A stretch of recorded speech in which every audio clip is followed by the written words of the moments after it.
Hello. Welcome to my Hamilton rundown. If you know me, you know I love Hamilton.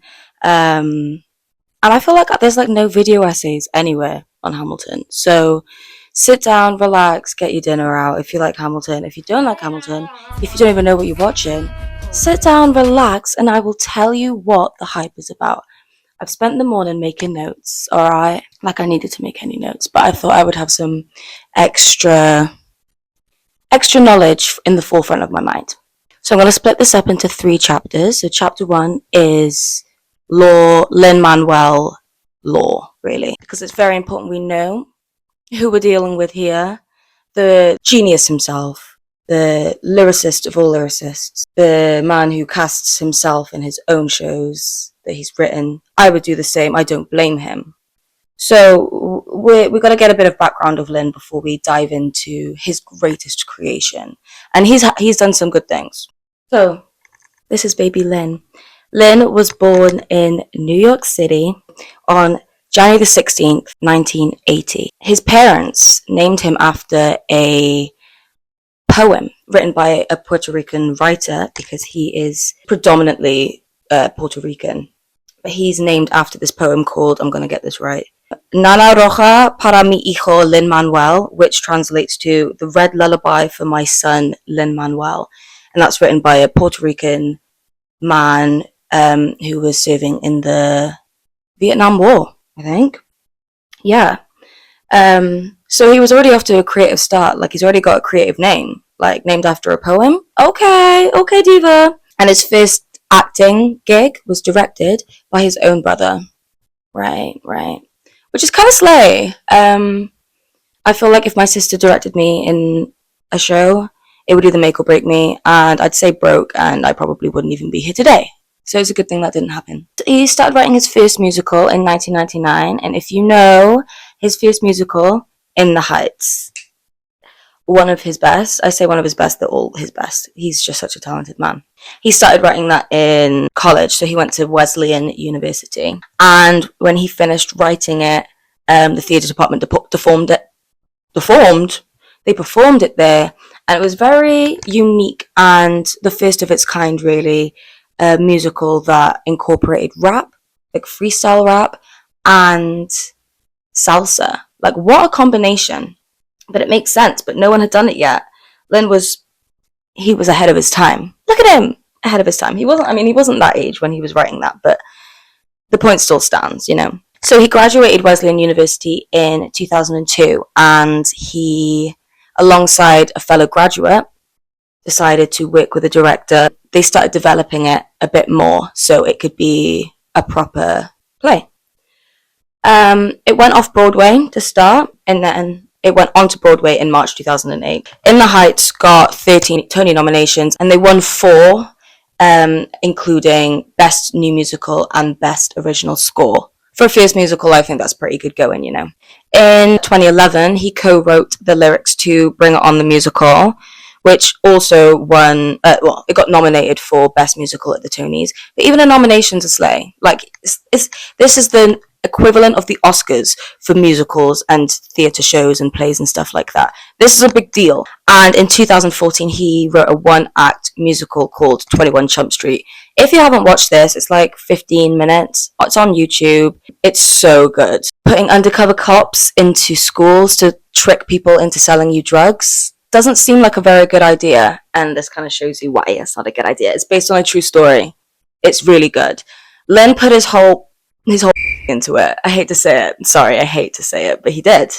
He did.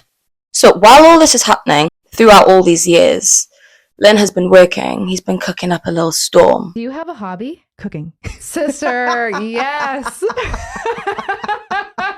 In 2008, he's on holiday, and he's got a little light read. What's he got to read? The Alexander Hamilton biography by Ron Chernow. Right. Little light read. The last thing you'd expect is for this to inspire a rap. So he writes a rap song inspired by Alexander Hamilton's life. The following year, in 2009, he goes to the White House for the evening of poetry, music, and the spoken word, and he performs his early draft of Alexander Hamilton. I'll insert a clip here. The $10 founding father without a father got a lot farther by working a lot harder, by being a lot smarter, by being a self-starter. By 14, they placed him in charge of the trade and charter. When I first watched that, it made me feel really uncomfortable because you can tell people didn't understand the vibe he was going for. It was new. It wasn't really heard of. Like, In the Heights made sense because it was salsa and Latin and like in the barrio, you know, whatever. But a rap song about one of the founding fathers at the White House, this feels a bit interesting. He was ahead of his time. Believe you me, he was ahead of his time. Just you wait. He spends 3 years working on it some more, and he performs a mixtape, which he calls the Hamilton mixtape. And he performs that in front of a crowd. And quote from the New York Times, an obvious game changer. So it was too early when he was at the White House. They weren't ready for him yet. Gave it a few years and they were ready. So he worked on it some more, made the complete thing. He wrote the book, everything, whatever, did the casting. Elite casting, I must say. Premiered off-Broadway 2015. And, well, I love this. He was starring as a titular character. I mean, wouldn't we all? Like, if you wrote a musical, you'd put yourself as the starring character, wouldn't you?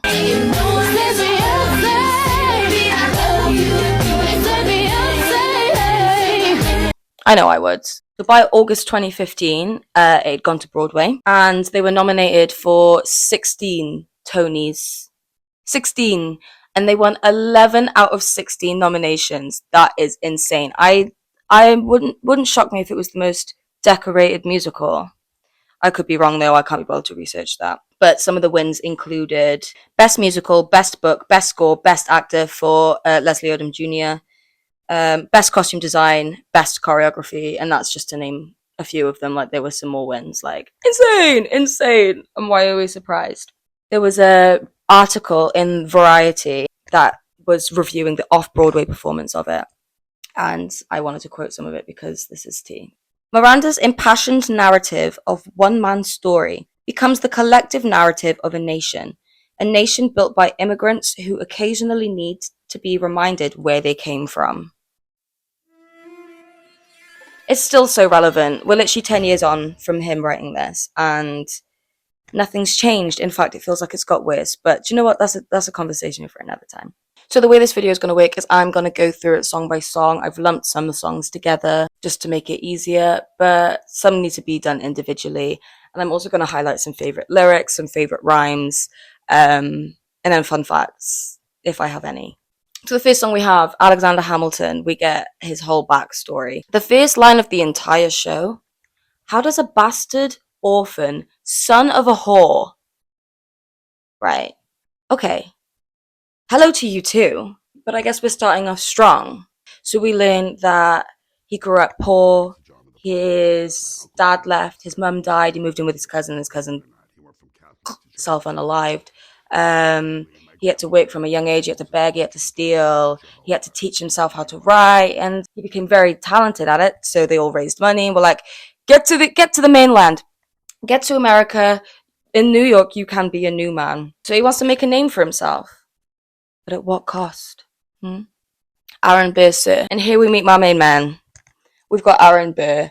In my opinion, he is a main character of the show. I know it's called Hamilton, but unpopular opinion, I don't like Hamilton.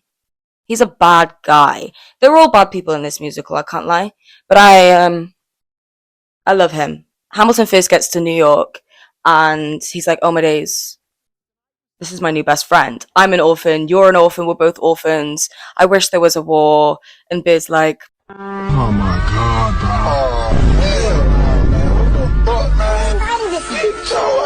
Can you relax? Don't say these things too loud. You know, there's the overly political one, and then there's the one who doesn't say enough. Like, there's a happy medium in between these two, and neither of them know what they're doing. So during this first meet, we get to also meet three fun characters. We've got Lafayette, we have Hercules Mulligan, and we have John Lawrence in The Place to Be, a 2 pints of Sam Adams, but I'm working on 3 of those red coats. Don't want it with me, cause I will plack, chicken plack, these cups till I'm free. Oui, mon ami, je m'appelle Lafayette, the Lancelot of the revolutionary set. I came from afar just to say bonsoir to the king, cause the twilight, who was the best? C'est moi, brah, brah. I am Hercules Mulligan, up in it, loving it. Yes, I heard your mother say, come again. Okay, so yeah, we meet them. Hamilton's like, these are my boys. Like, I don't want to be quiet about this. This is big. Like, I want a war. I want to be independent. Such a loser. So Hamilton stands up and he's like, I'm going to show y'all what I got. I am not throwing away my shot. I am not throwing away my shot. And you are just like my country. I'm young, scrappy, and hungry, and I'm not throwing away my shot. And Bear's like, oh, for goodness sake. Like, oh. He's just surrounded by like hype men now. Like, this is ridiculous. And then they have a little a moment where they all cheers. The story of tonight, always a skippable song. But you know what? I will never skip a song on this album. Never. Because I'm a true fan. We finally get to meet our girls. So, oh, go back. Go back. You're not meant to be on that one. Oh, there we go. So we meet our main girls. We got the Schuyler sisters. We've got Angelica, Eliza, and Peggy. So a brief rundown of the girls. Angelica's the oldest. She is a feminist. She doesn't give men any time of day. She's a diva. Love her. She's happy to be alive. Good for her. And we've got Eliza, the middle child. She is another one who's just happy to be there. They're all happy to be there. In New York, in the greatest city in the world. They're living in the greatest city in the world. They're having a good time. They're just rich girls. They're going down to just look at the poor people just as a fun thing to do. What else would you do when you're rich, right? Girlie seems to be on the hunt for a husband, but we'll get there. And then we have Peggy.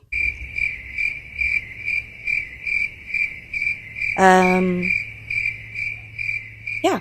Then we get a moment. This is Farmer Refuted. He's a soldier from Britain who's basically telling people, stop threatening to do a war. You should be happy that you're part of Britain. Yeah. And Hamilton doing too much. Like, just let that man do his job. Like, he's literally just there to do his job. And Hamilton's just having a go at him for literally no reason. Bear's trying to, like, get him to shush, but not much you can really do. We need silence. Because we've got a message from the king. King George III. Can I say this is the same king as the one in Queen Charlotte? I will stand with you between the heavens and the earth. I will tell you where you are. Do you love me? I love you! From the moment I saw you try to climb over the garden wall. So we know that this king has kind of lost his marbles a little bit. But he's being played by Jonathan Groff. And if you know me, you know I love Glee, and you know that he's in Glee, and he's an icon, he's a legend, he's the moment. He sings Bohemian Rhapsody. Yeah. But yeah, we love Groff Sauce. He gets on stage and he spits on everyone, but he's basically saying, like, you won't be anywhere without me. Don't even try and have a war. He doesn't want to lose America. Like, that's a big country to lose. Like, and like, your ancestors are the ones who won that, so you can't really lose that, can you? Spoiler alert, he will, but we're not there yet. Stop trying to skip ahead. A new bombshell has entered the villa. We've got George Washington. George Washington just dropped. Yeah, Bossman's just in charge all of a sudden. I don't know how that happened. Again, I'm not going to do the research into the real stuff. This is just a video about the fictional Hamilton universe. The fictional Hamilton universe. You know what I mean. So Bossman needs a right-hand man for war.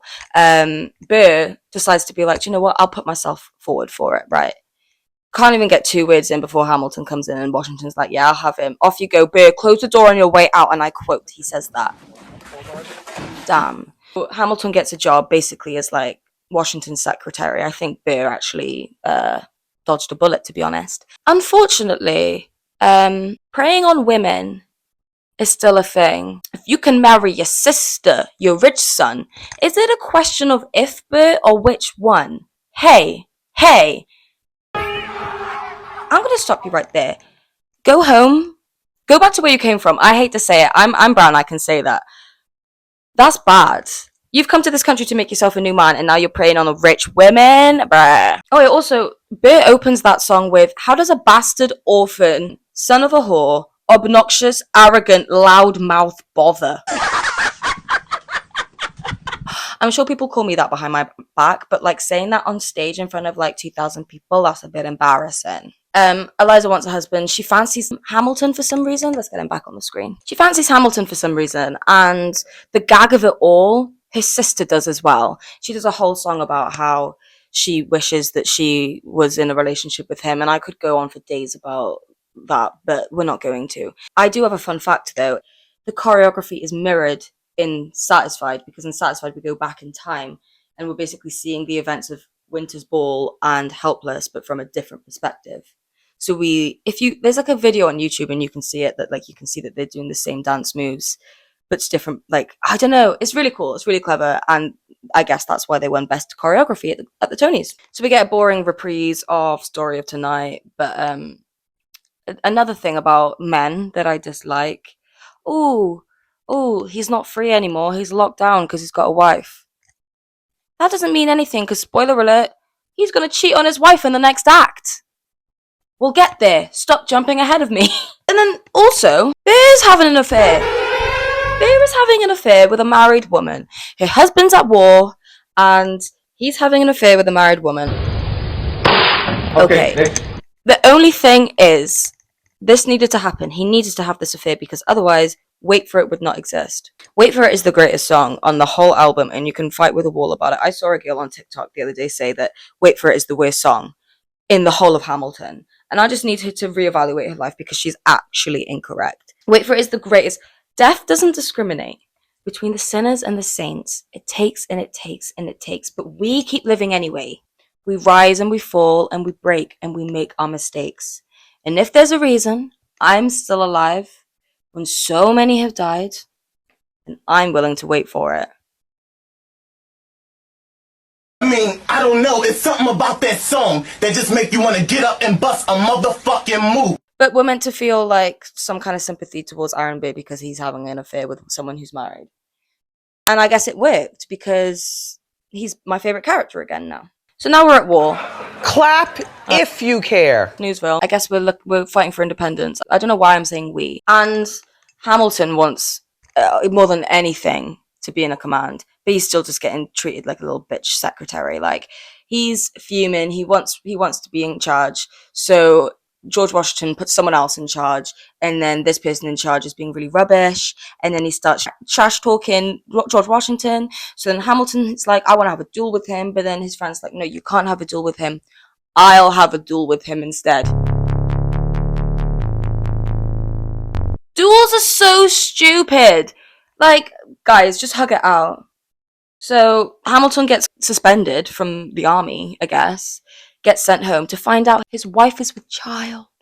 Eliza's pregnant. Eliza's having a baby, which is nice. Spoiler alert, that baby's gonna die in the future. But I'm keep jumping ahead of myself, of course. So we get sent home for a bit, and then we find out in Guns and Ships that Lafayette has been like leading, and he's really cool as a Frenchman. He's helping the Americas like fight for independence, whatever. But he's like, we need help. We need assistance. You want to fight for your land back? I need my right hand man back. So they bring in Hamilton back, because I guess it's only been one song and Hamilton's been off stage. So we need him back. He's the titular character. I'm going to do a favourite quote from Guns and Ships. I'm taking this horse by the reins, making redcoats redder with bloodstains. And I'm never going to stop till I make him drop, burn him up and scatter the remains. Watch me engaging them, escaping them, arranging them. I go to France for more funds. I come back with more guns and ships. And so the balance shifts. Learn in a rhyming dictionary. Like this. So Hamilton's back. It's 1781. They win the battle. I don't really care really much about this. Good for them. Great quote from Yorktown is, immigrants, we get the job done. Period. So good. So good. Because they do. Let's be honest about it. They do. You send all of the Mexican people home, and who's going to be cleaning your toilet, Donald Trump? In the sense that, Groff interlude, yeah, he's not pleased. Yeah, he's not happy. He doesn't think it's going to last. Spoiler alert, it does last. Yeah, it's kind of funny because now they have to run themselves, and has America ever been good at doing that? I don't think so. The only American history I know is Hamilton through the musical, segregation and slavery. So that's, how long is American history? Like white American history, like 300 years. Native American history, bring that in. I want to know more about that. So Bear had a baby with the woman he was having an affair with, cool. And we have a really sweet moment of these two singing to their newborn children, which is really nice. I really like that song. I used to really not like it, and then when I went to watch it live, I did shed a tear. It's really cute. But at the end of this song, we don't get this on the album. We only get this on stage and in the pro shot. No yellow background for this guy because he's dead. He died. Yeah, this is Alexander's best friend. So I guess he uses this as an excuse to be like, I have so much work to do. And like, he's already a workaholic, but I think this is the turning point of him becoming disgustingly obsessed with work to the point where his family is abandoned. What's new? Guys, why does this still happen? So then we get Non-Stop, which is the classic Lin-Manuel Miranda overlapping vocals. We get this in The Heights, we get this in Moana, we get this in Encanto, because that's another one that he wrote. They've come back from war, they've become lawyers, and Hamilton is just doing too much, and Bear is getting irritated. Constantly getting irritated, Bear, bless him, and I don't blame him. Like, arrogant loudmouth bother, just yapping upon yapping upon yapping upon yapping. That's me, literally, right now. But yeah, Hamilton wants to defend the Constitution. I don't know what that means, but he writes 51 essays. 51! You literally had to hold a gun to my head to get me to write an essay when I was in school. Like, 51, just for fun. Alright, freak. This Steve is moving to London to get married. I think she's sick of being messed about by her sister's husband. Yeah, off she goes. I think Eliza's sick and tired of her husband being such a workaholic. She wants her husband and the father of her children to be present. But I don't think he cares, babes. I actually don't think he cares. And we also find out that George Washington wants Hamilton to be his Treasury Secretary, whatever that is. So he's making moves, he's getting up there. He wanted more responsibilities, and here we go. I am not throwing away my shot! Welcome to Act 2. It's now 1789. How does a bastard, orphan, immigrant, decorated war vet unite the colonies through more dead? Fight the other founding fathers till he has to forfeit. Yeah, but he's a decorated war vet now, which is nice. So he's not a loudmouth bother. So I guess times have changed. So Thomas Jefferson's just dropped. A new bombshell has entered the villa again. Brother's been in France for a bit. Don't know what he's been doing, but he's back, and George Washington gives him a job with no interview. Classic white man behavior. I know he's not white here, but I'm pretty sure he was white in real life, whatever. So he is what is he? Secretary of State. So this is him and James Madison. I've not got a singular picture of James Madison because they're just always together. They're like freaky twins or something like that. James Madison and Thomas Jefferson immediately like this because they both don't like Hamilton's plan. The financial plan, like, I think he's using it to control. He's not actually doing something good for the people. Classic. What's new? Then we get our first cabinet battle, which is a rap battle, basically. Hamilton loses this first one, but I think he's just upset because this is the first time we've had someone who can actually match his energy, like Thomas Jefferson. He's a vibe. He is a vibe, and even though he had slaves and mistresses in the musical, we love him. Okay, so we finally get to meet Hamilton's son. Guess how old he is? He's 9. He's meant to be 9. This is him on his 9th birthday. Well, this isn't him on his 9th birthday, but he's 9, and his dad couldn't care any less. So Eliza's like, do you know what? Angelica's coming down. My sister's coming back. Run away with us for the summer. Let's go upstate. We can all go stay with our father. There's a lake I know and a nearby park. You and I can go when the night gets dark. I will try to get away. Liar, because he's like, I've got too much work to do. I've got too much work to do. You've got too much work to do? What does work mean? Is work slang for banging a mistress? I think so. So Hamilton meets Mariah Reynolds, this diva. He has an affair. He gets caught and he gets blackmailed. And I don't feel sorry for him because you actually get what you deserve at that point. I feel sorry for her because she was obviously used by her husband. But what can you do? not sleep around. You know, you can do that. While all this is happening, Bear's feeling really left out. He's not involved. Like, he's not got a job in the Senate. He's not got a job like everyone else does. He thought Hamilton was a loser, and now Hamilton is moving. He's moving on up. He's better than you. So what does Bear do? Bear steals Hamilton's father-in-law's seat on the Senate. That's kind of tea. That's kind of tea. Hamilton's fuming. He's like, that's my father-in-law. Bear's like, gotta do what you gotta do. And I'm on his side. I'm always on his side. We get another cabinet battle, and Hamilton wins this time because think they're trying to figure out if they're going to help France with their revolution. And these guys are like, yes, let's do it. But then Hamilton's like, no, let's not do it. Here's a favorite quote. We signed a treaty with a king whose head is now in a basket. Would you like to take it out and ask it? Should we honor our treaty, King Louis's head? Do whatever you want. I'm super dead.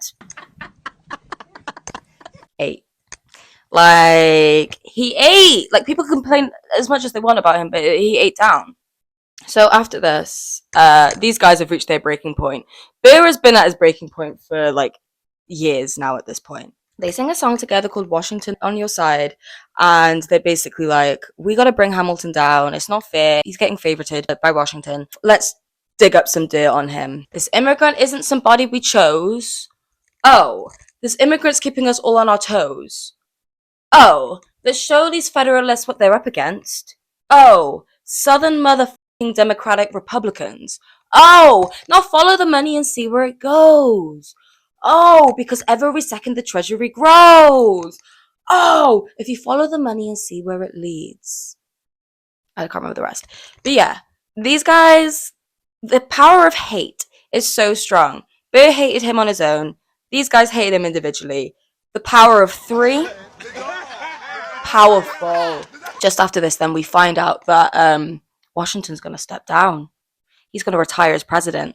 Hamilton's not pleased, but he writes his address for him. He's his ghostwriter, I guess. Like I said, he's his secretary. His assistant. So he retires. Jefferson's going to apply for the new job. He doesn't get the job because a man called John Adams gets the job. We're in for another Groff interlude. It's our final Groff interlude, so we're going to make the most of him being up there. So we find out that John Adams is going to be the new president, and he's got no faith. I don't blame him because he's a loser. We actually do find out that John Adams is racist, but who isn't racist at that point? They all still have slaves. Like, do you know what I mean? Apparently, John Adams calls Alexander Hamilton a Creole bastard. Alexander Hamilton accepts the rage bait, of course, because I would as well. Absolutely demolishes him in the papers. But unfortunately, this means that these boys a perfect opportunity to jump in and be like, we know something, and their song is called We Know, because they have found out that Hamilton was having an affair. So instead of going home and telling his wife, like, this is probably going to come out, like, he goes and he writes the Reynolds pamphlet, which is basically him outing himself for having an affair. How horrible is that? Now your kids have to grow up and see that. And your wife has to see that. And everyone now knows. You've just publicly humiliated your wife and your entire family. Disgusting! Disgusting. Before that, he sings this song called Hurricane, where he's like, I'm gonna write my way out. Oh, the way I save myself is by writing. Blah, blah, blah. Grow up, man. You had an affair. Own it. And, like, don't make it a weird thing. Just stop being a prick. Is it really that hard? I don't know. We get a beautiful solo from Eliza here. Burn. It's a tough one, this, because look at her, she's beautiful. And this is the reality for many women. Now, yesterday, last week, 100 years ago, 100 years into the future. You can be beautiful, you could be the perfect wife, you could provide him with whatever they want, however many kids they want, and they will still find someone else to go and mess around with. Like, what's the point? We might as well just all be single forever. We might as well just nuclear bomb the planet. Okay? She's so upset, she's burning all of her letters. She's like, my sister was right. Like, it's really sad. But, like, surely nothing else bad can happen to her in this act. Like, it's already been tough. No. his son's about to die. So, so he decides to have a duel with someone because this guy is trash talking his dad, and he's like, right, I demand satisfaction. Grow up, do you know what I mean? So he goes to his dad and he's like, oh, I'm gonna have a duel. His dad's like, okay, take my guns, be safe. Point to the sky when you do it. Bad advice, to be honest, because he points his gun to the sky and then he gets shot.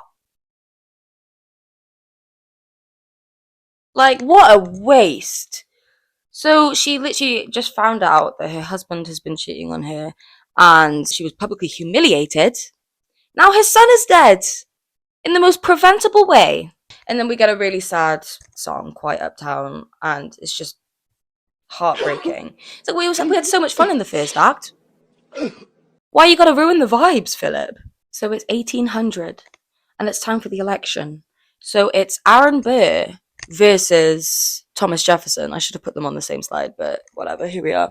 So Aaron Burr's like promoting himself, Jefferson's promoting himself, and even though Hamilton has done bad things, he's still seen as a what's the word?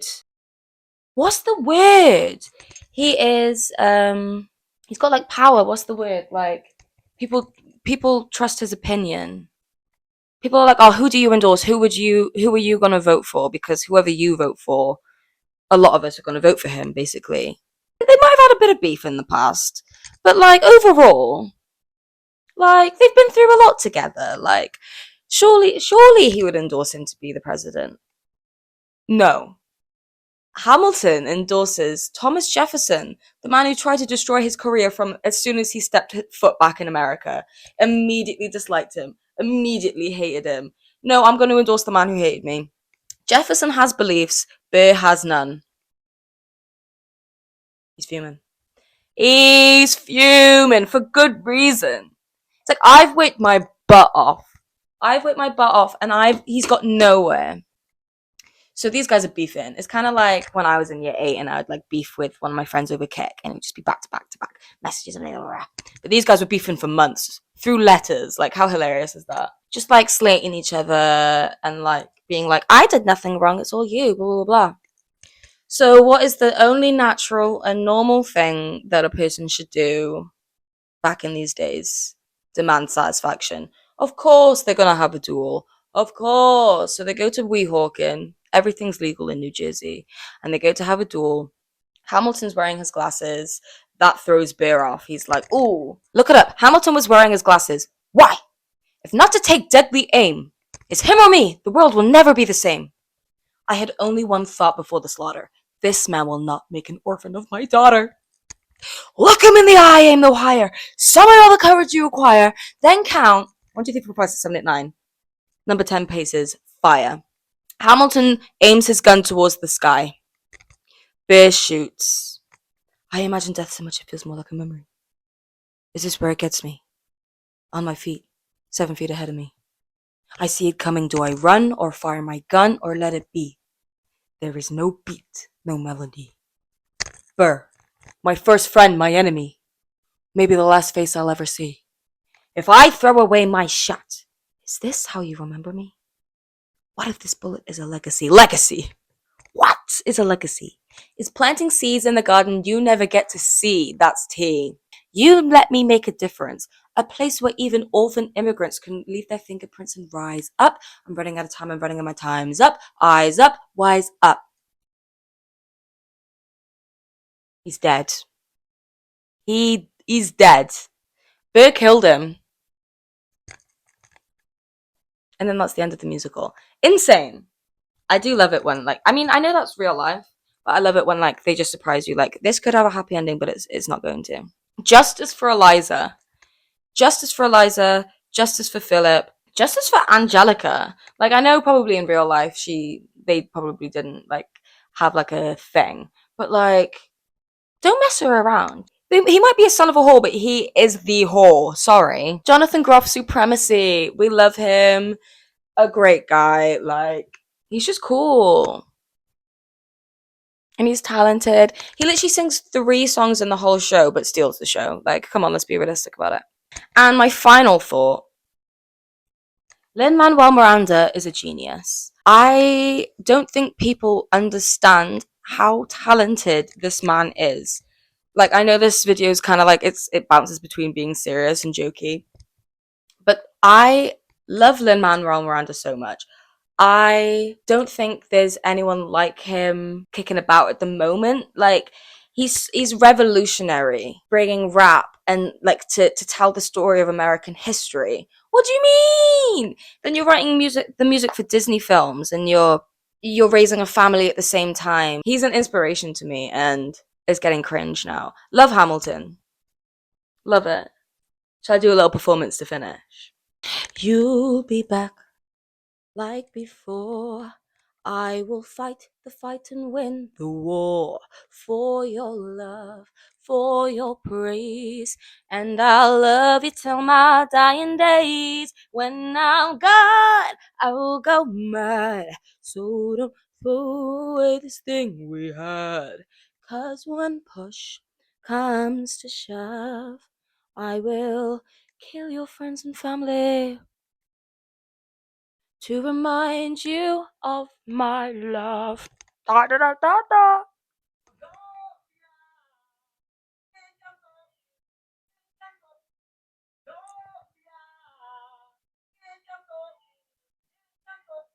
Colombia, me encanto, me encanto. I could talk for England about so many things, so if I get more than 15 views on this video, then I'll do another one. Okay, bye! Colombia.